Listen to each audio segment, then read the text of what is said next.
So at the University of Exeter Students' Guild, we've got nearly 300 societies. There's literally something for everyone. From a sports perspective, we also have 51 sports clubs as part of the Athletics Union.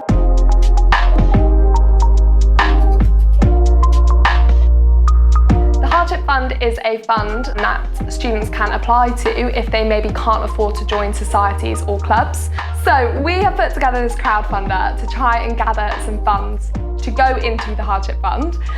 So your donations will go directly to students to help them join societies and clubs. They can cost anywhere from £5 to £100 or even more to join, so the fund can allow students to join societies and clubs without those financial barriers. As well as joining these societies and clubs, the fund can be used for one-off events such as formals or big competitions.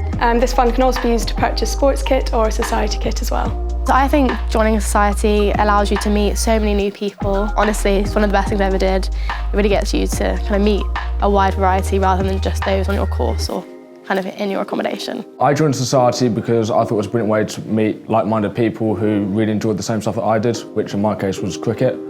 I loved it and I've thoroughly enjoyed my time doing it so far. We've got a couple of players who are being supported by the Hardship Fund this year who probably wouldn't have been able to join the club without that support. And I think the important thing to think about here is looking back on your university's career, how different it would have been if you hadn't been able to join that society that you're a part of. And for a lot of people, that is the fear that they can't join because of that financial barrier.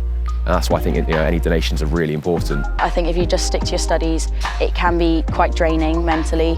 And I know it's really expensive because I do all these societies and I know I'm fortunate enough to be able to afford these. But I do know that it can be a thing that people look at going, oh, I can't do that because it's too expensive. And I think a hardship fund would definitely get more people involved. At the end of the day, I think it gives every student equal access to join the clubs, as well as encouraging them to do so because they've got reason to do it. The fund is there for them, and it might just encourage them enough to pick up something they've never tried before.